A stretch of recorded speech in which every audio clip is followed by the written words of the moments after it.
All right. Bonus Locked On Senators. No time for the regular spiel. That's Brandon Piller. I'm Ross Levitan. And breaking news. Darren Dreger of TSN reporting this morning that Travis Green is expected to be named the Ottawa Senators' next head coach. There was smoke this morning on 32 Thoughts when Elliot Friedman said all eyes were on Travis Green, and now it's all but official. Pilsy, we just talked about the final four candidates per Bruce Garriock this morning, narrowed it down, and wouldn't you know, they choose the guy who we said was last on our top four.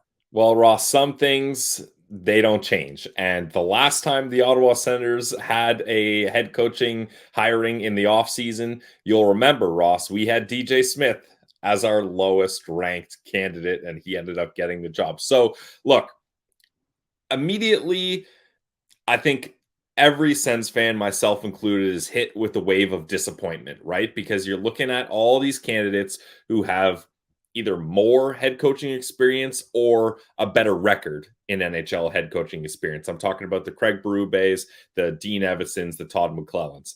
And then you're looking at a league where there's like 5 or 6 openings. Another opening today, Ross, with Rick Bowness announcing his retirement. So Winnipeg, that's another team looking for a head coach. And the Ottawa Senators are seemingly stepping up to the plate first, other than the Lindy Ruff hiring in Buffalo, and choosing their guy. And it's the least desirable of all candidates in Travis Green. Now, I don't want to say that right away we're putting him out of contention of being the right guy for the head coach, because you got to give this guy a chance at least. But I think it's fair to say there's positives and negatives when you look at this hiring of Travis Green for the Sens.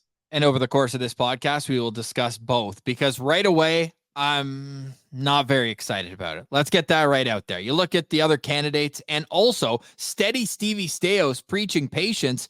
I don't know what's going on behind the scenes, but ultimately, outside of Lindy Ruff getting the job in Buffalo, a place where he's familiar, kind of makes sense, the reunion, all that, this is the first vacancy that's filled. How much of that do you think is Steve Stais either being told no from people like Craig Berube, or understanding that maybe, I don't want to be the guy to say this early in the video, but maybe they can't afford a Todd McClellan who has over 1,000 games of NHL experience? How much do you think that him knowing that his market was maybe a little bit different than the whole, whether guys didn't want to come here or they couldn't get them there? Or was it that they found their guy? That's the biggest question for me. And it's a fair question. And as fans, you're sitting there being like, okay, Michael Andlauer has this new slogan, best in class. We're going to expect the best here. So you start setting your expectations. And then, unfortunately, like a perfect example, Ross, is the Vladimir Tarasenko trade, right? Going into that, we saw other trades happening, and you start thinking, okay, Tarasenko is going to bring in at least what these guys are bringing in, plus or better. And you start getting expectations up, and then you see the deal, you're immediately underwhelmed.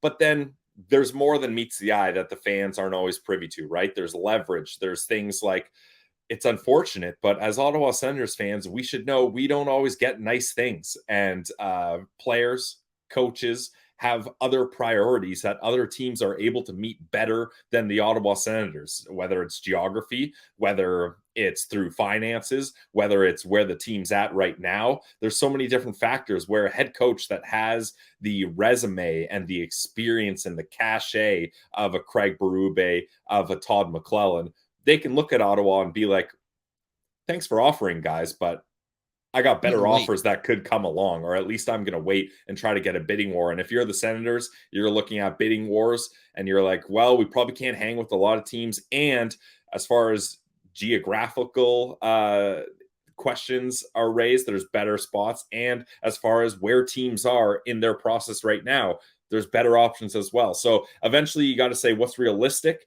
And I think Travis Green is a guy that New Jersey might have their sights set higher than Travis Green. And maybe he wants a different situation than New Jersey. We don't know that scenario either, right? So it's certainly tough. And I don't blame Sens fans for overreacting.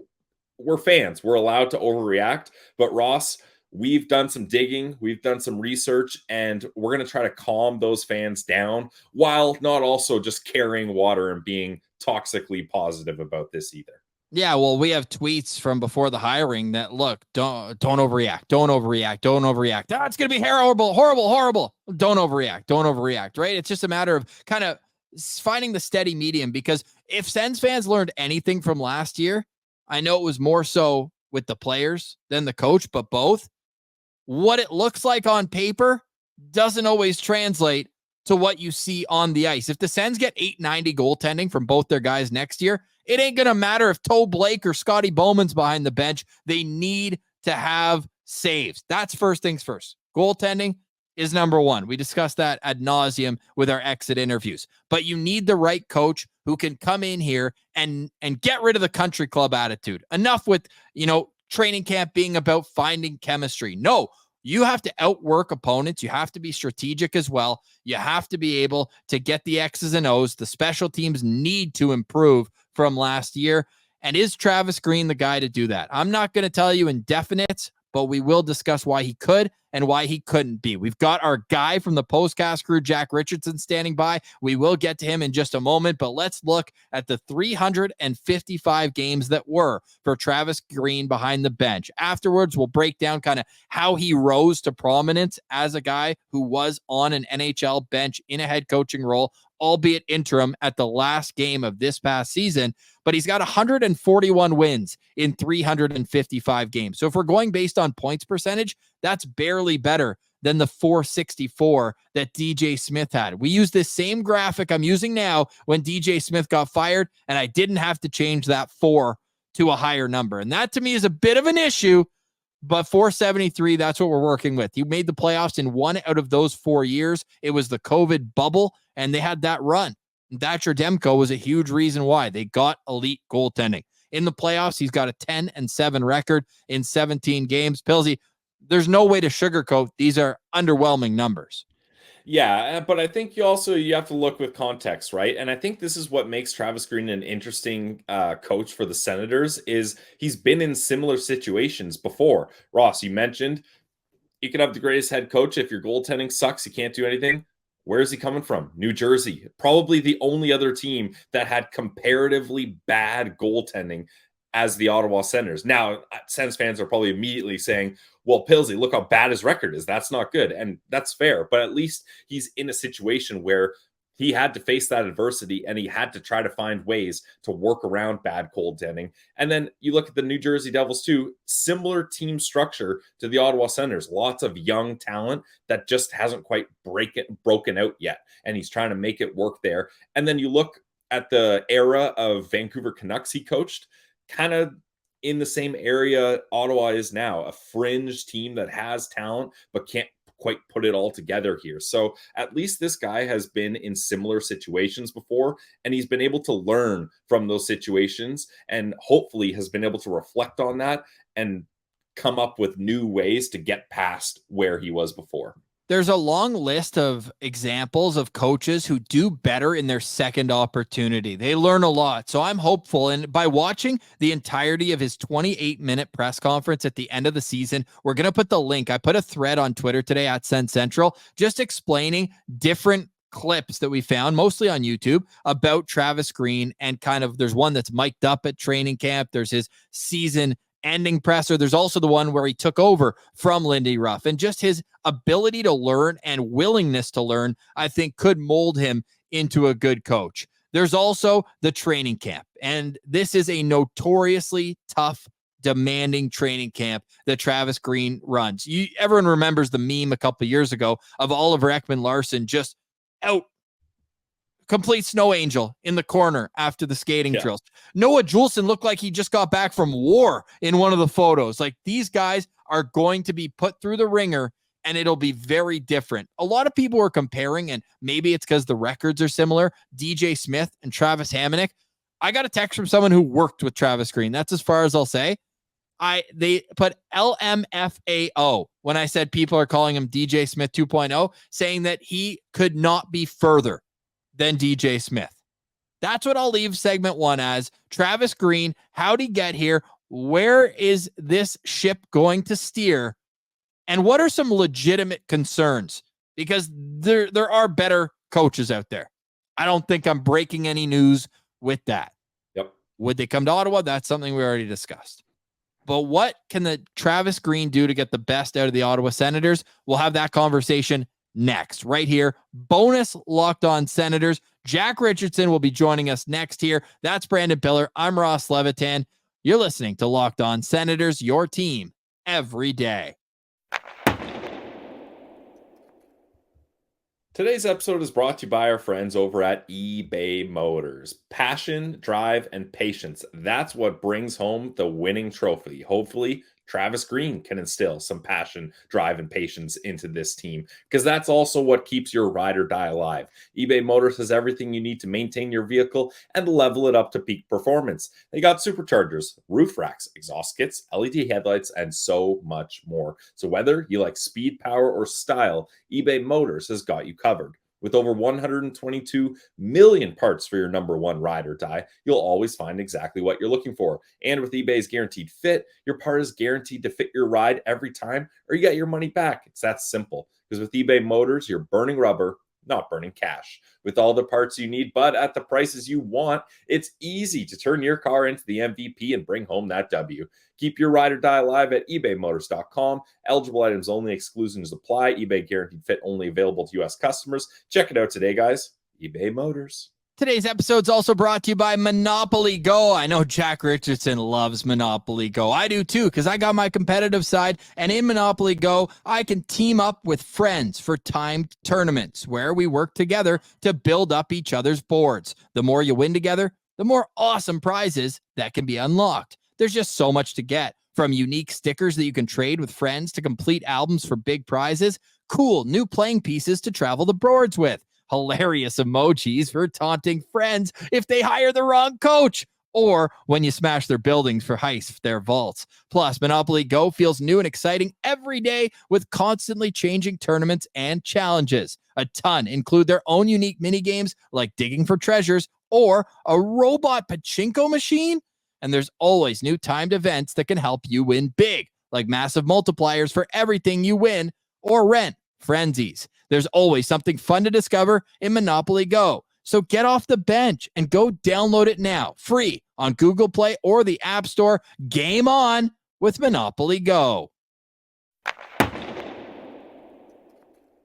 All right, welcome back. That's Brandon Piller. I'm Ross Levitan, and we are very pleased to be joined by one of our favorite recurring guests on the show. From the POSTCAST, it is Jack Richardson. Jack, what's up, buddy? What is going on, boys? How's it going? How's the offseason treating you two? Well, it's never a dull day in Sensland. You know that. Where were you when you got the news that Travis Green is expected to be named the next head coach? I was working. I was at a high school in Cornwall for a little bit of a breaking news, like little, something happened at a school. I don't know if people caught it, but it ended up being not a serious thing. But I was in my car. I drove to Cornwall. I checked my phone, and Darren Dreger dropped the bomb. So here we go. Nice. Probably out shopping for a green wardrobe as well, as we got to be green guys now with Travis Green at the helm here. But Jack, were you part of the outraged Sens fans that immediately you look at it and you're like, man, this is probably not the top candidate I wanted? Classic Sens. Like, what was your immediate reaction to seeing the news? That's a great question, because immediately I was not pleased. I was, snap reaction, which is what Twitter is, right? I was feeling the same way as a lot of the replies. I was saying, look, like it feels like we're bargain hunting again. What's changed? What's new? Now, given the candidates that were out there, it was disappointing, but as I'm sure most people have done at this point, it's been a little bit of time here. And like Travis Green has a history in the NHL, and a pretty recent one too, right? So you do some due diligence, listen to some interviews like you guys were putting out, like the post games and all of that.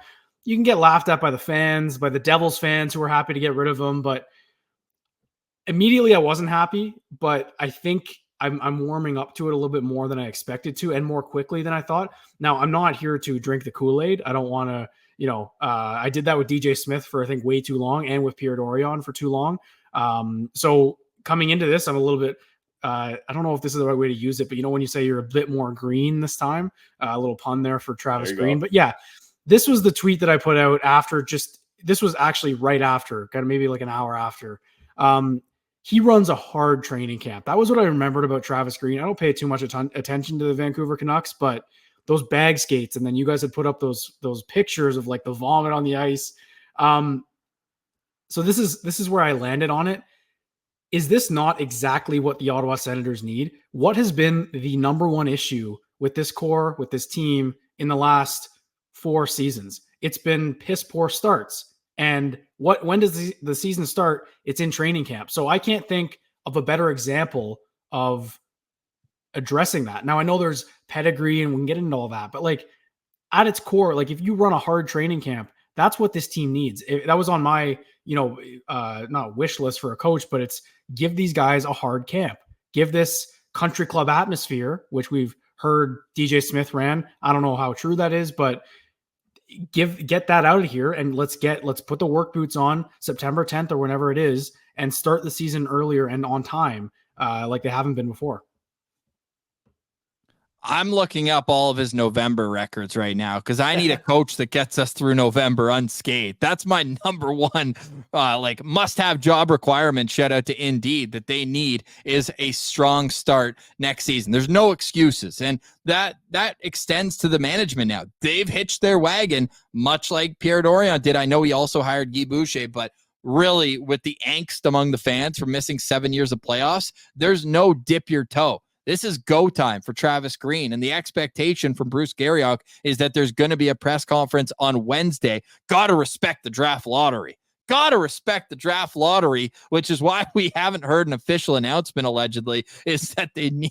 It seems so silly to me. The draft lottery is a 15-minute event. It's in and it's out. But whatever, do your thing. As long as the Sens win, it's going to be all cool with me. Now, I am a little surprised, and Pillsy, I want to bounce this off you quick, that they didn't wait. I guess this is their guy.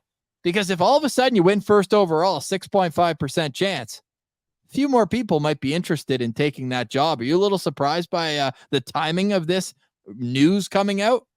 That's definitely a fair point. Because a lot of coaches would be very excited to have a chance to coach Macklin Celebrini, and then you insert him into the Sens lineup.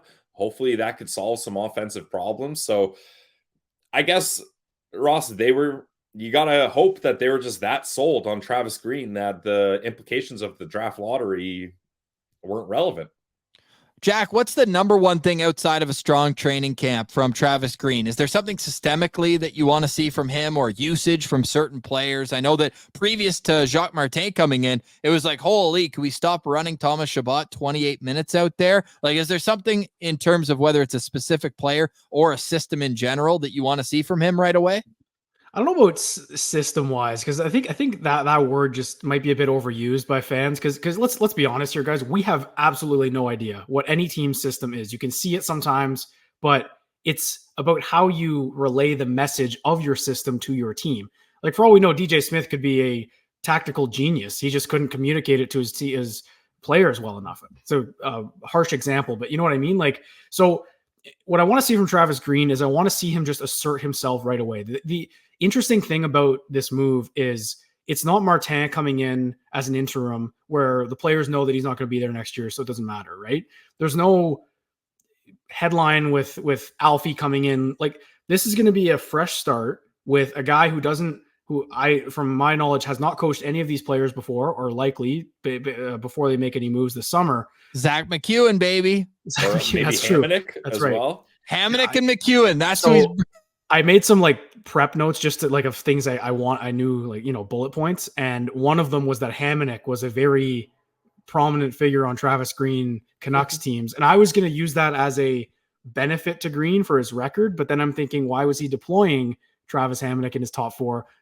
Anyway, there's glass half full there, but I just want him to come in, and it goes a little bit with the training camp thing, but you don't need to bench Tim Stützle in game one. You don't need to do all this stuff, but just assert yourself. Like, come in and make sure that these guys know that you are their boss, right? And there's a lot of, DJ Smith was too friendly and yada, yada, yada. That's why it didn't work. That can all be true. I don't think DJ was going out hanging around and having beers with the guys on the road all the time, but you have to just come in. Everyone has a fresh start. That's the best part, right?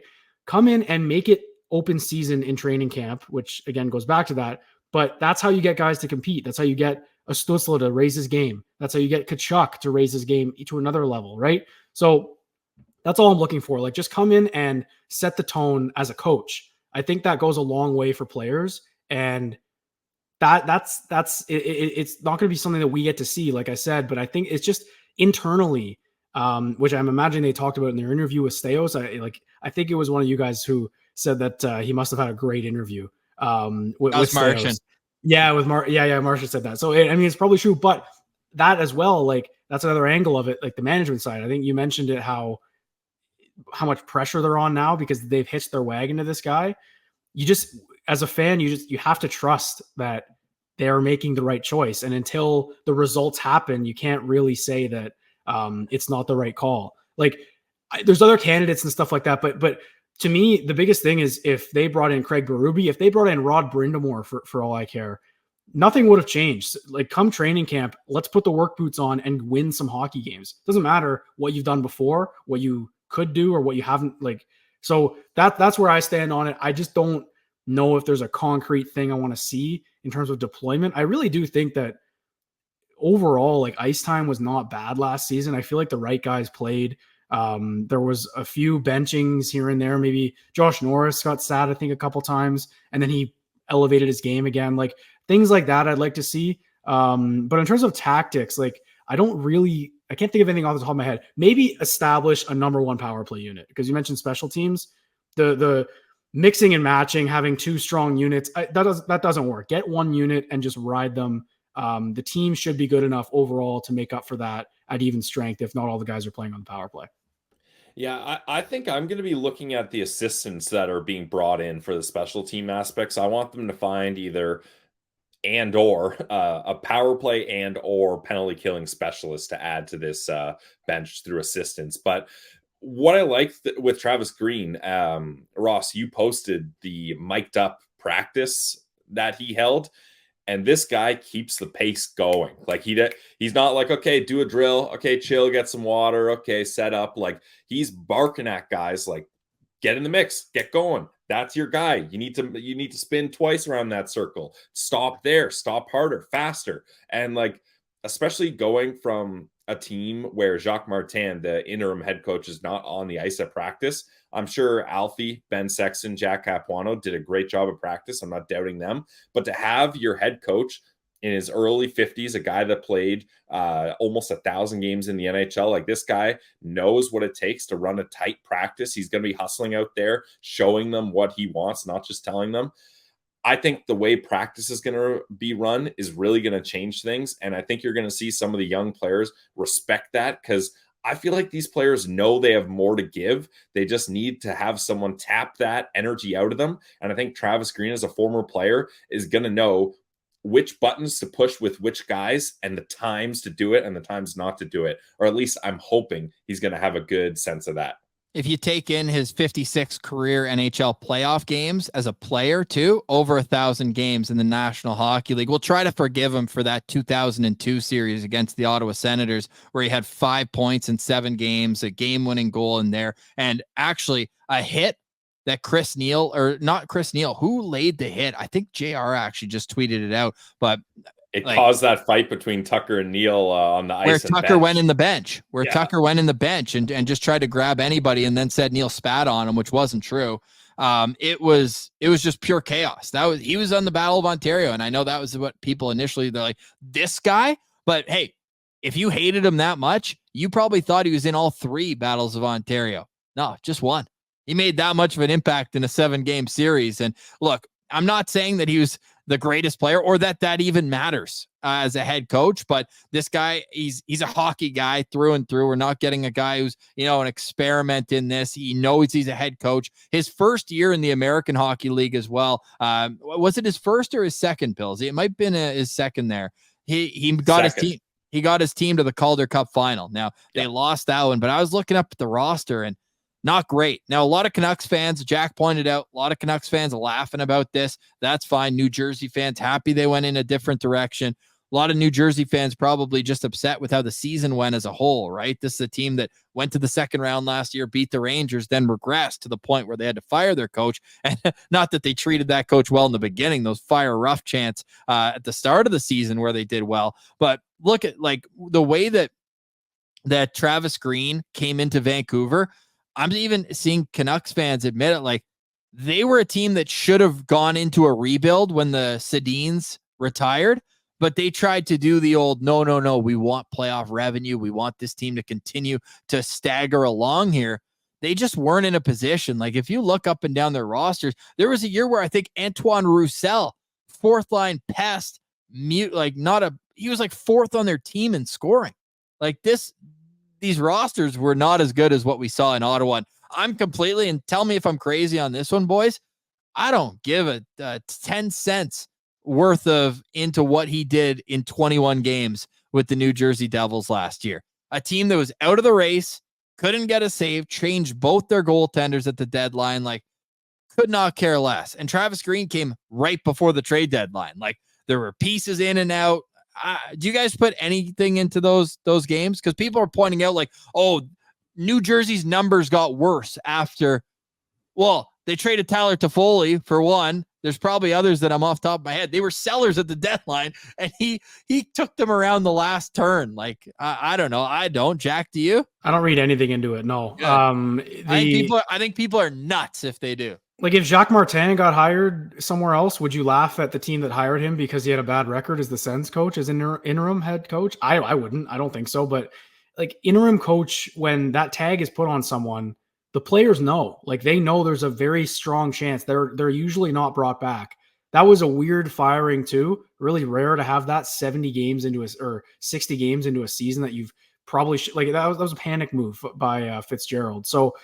Because they still had a chance because nobody wanted that last playoff spot. Yeah. I mean, I wonder if they look at it now and kind of scratch their heads. Like, they could have snuck in there. But anyway, I don't put anything into it. I don't. And I like that you mentioned, I have a text from a Canucks fan. I don't know many. I got one. And it was along the lines of what you were saying about how the Canucks were dysfunctional that time. And yeah, a coach has a little bit to do with that. But this is what he said, like word for word. Just wasn't really given a great situation in terms of personnel, both players and front office in Vancouver. Seems like good players and coach. All the players really like him.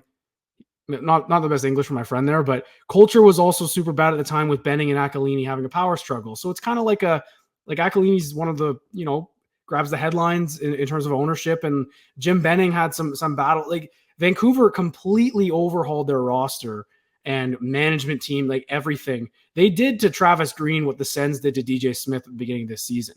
Like, that last season for sure. I don't know if it's fair to pin all on Green. Now, he does take some of that blame. Like, coaches wear losses and wins, but I don't think looking at his situation compared to DJ Smith's situation, I think there are some similarities, but at the end of the day, the numbers don't, just because the numbers line up, I don't see them as the same coach at all.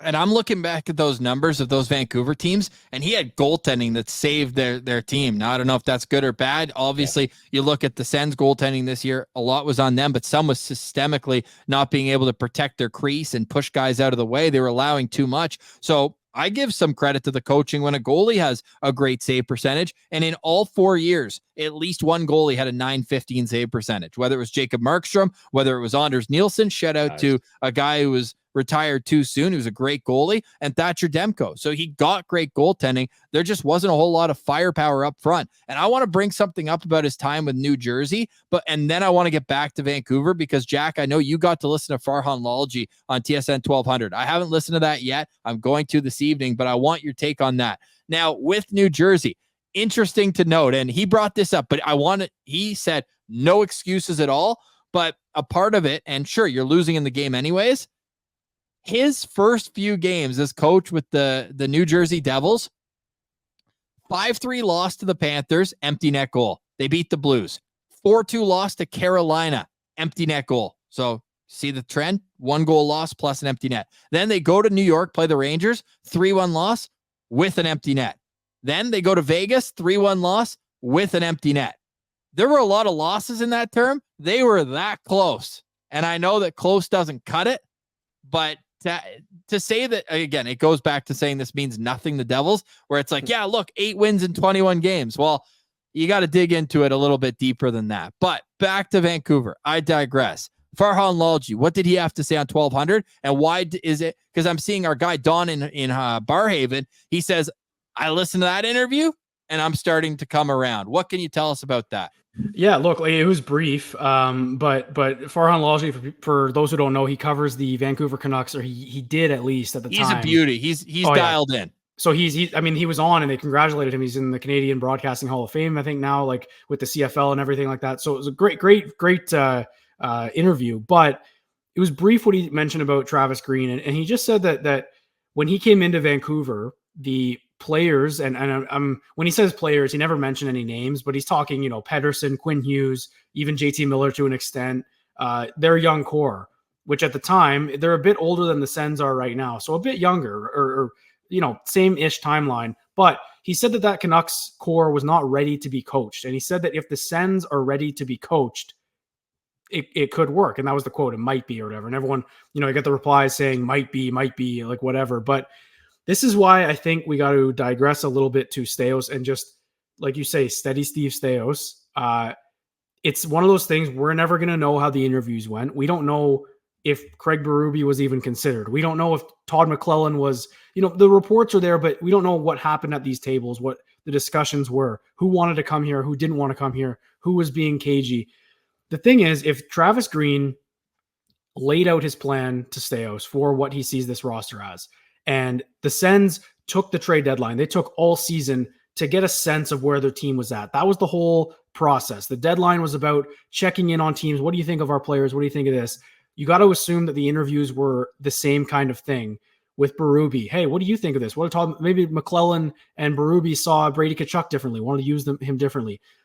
If this quickly, Staios was ready to hire Travis Green, you have to assume that the plan he's going to have in place is one that the Senators align with. I don't think that it's hard to not think that this is just because it's Ottawa and no one wants to come here. We don't have enough money. I saw someone saying that they won't pay a coach more than $1.5 million because that's what Staios is making. Where is anyone seeing that? We have no idea what the financial structure of this team is. Everything changed in the last 10, 11 months or however long it's been.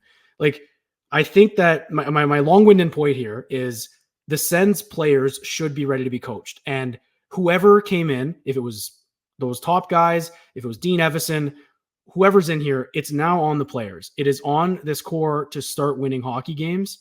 And it's going to be a far-fetched, criticism to be like, you know what, they're losing because they picked the wrong coach. Like, eventually, what's the common denominator here? It's Tkachuk, Stützle, Shabbat. Like, it's all these guys. So my long-winded point, again, is if they're ready to be coached, the way that Farhan Lalji talked about Travis Green is that he's a fair but firm coach, accountable, holds the guys accountable.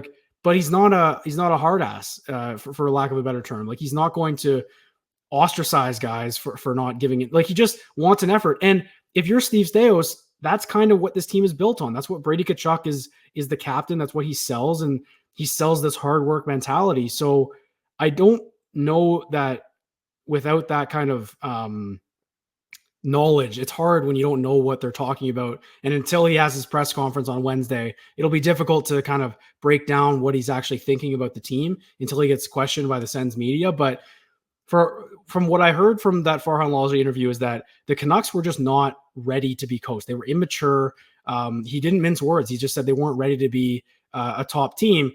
And this is the interesting part because a lot of people like to mention Rick Tocchet. And obviously he's going to win coach of the year this year. Canucks won their division. They're in the second round right now, about to play the Oilers. Like, they've made a complete 180 in the last 12 to 24 months. And what Lalji said that really stuck with me, that Rick Tocchet and Travis Green are very similar coaches and they're very good friends.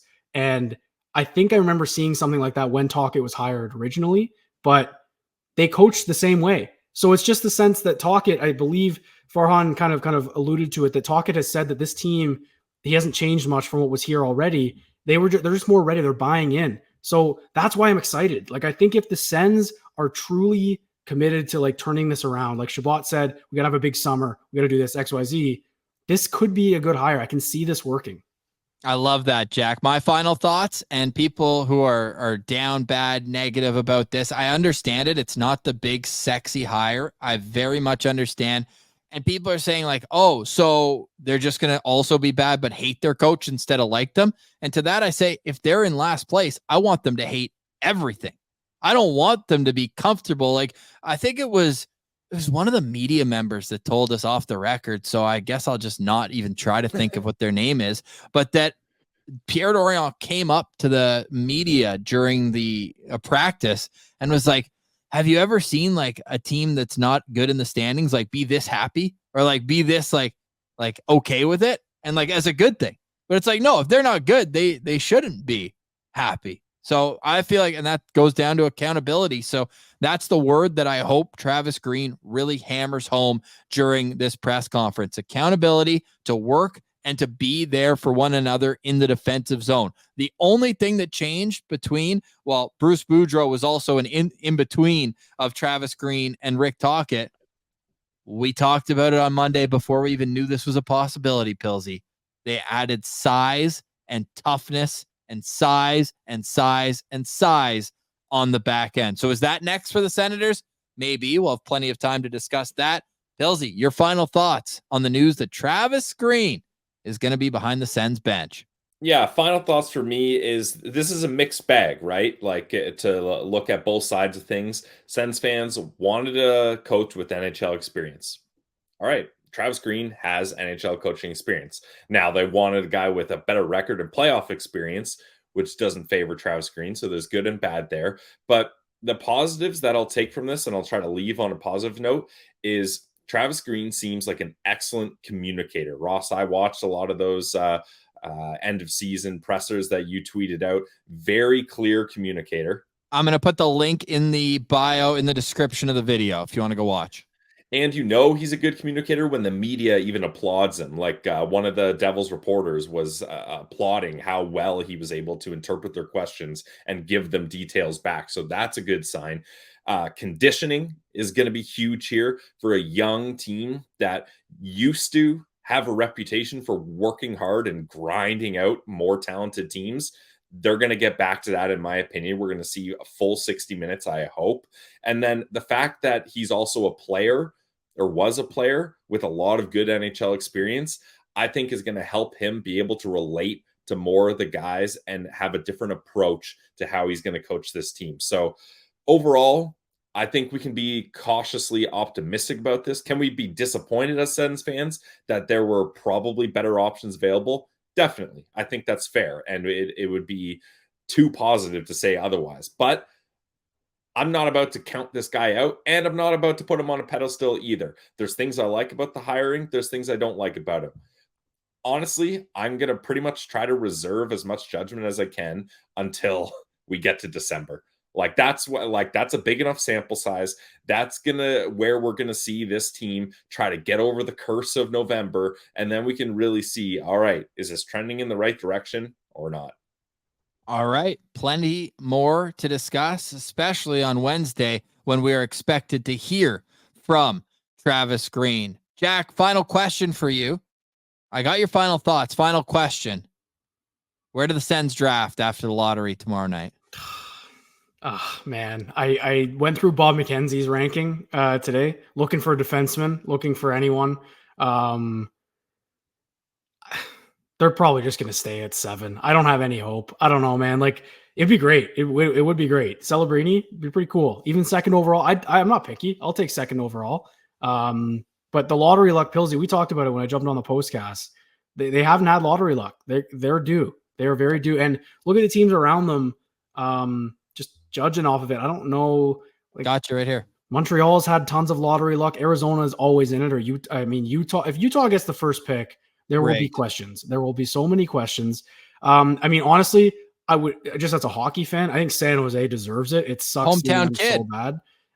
He grew up, not hometown, but he grew up. He grew up in California. Well, his dad's the strength coach for the Golden State Warriors. Right. Oh, he's going to San Jose. I don't know why we're doing this exercise then. It's in the stars. But all those teams around there, like I feel like the Sens are due a little bit of lottery luck. That could just be, I'm probably just being a homer there, but I think 7th is probably where they're just going to stay. Okay, we're gonna give you one spin. We're gonna count it as a citizen spin, and we've been doing this since the last week. Okay, here's your spin. Let's go, Jack. All right. I like it. Go, Jack. I'll take second. I don't Anaheim like coming first. Ottawa second. Don't love coming behind Anaheim again. Like, this just looks like the reverse order of the 2007 draft. But you know what? We'll take second. We'll take Levshunov or whatever right shot defenseman is there. There are some beasts in this draft, obviously, as you guys know. Yeah, and we're excited to cover it more starting next week. Jack, always appreciate you. For more from Jack, obviously, you can go find him on social media at Jack Richardson on Twitter. Already can't wait. We got to get you back more on the postcast next year. Always love your insight, man, and love getting you on for some breaking news. So we'll keep touching base throughout the summer. Always appreciate you. For Jack Richardson, that's Brandon Piller. I'm Ross Levitan. Travis Green is the Sens' next head coach. For more, check us out tomorrow on Locked On Senators. This has been a bonus edition of the show. This has been the Locked On Senators podcast, your team every day.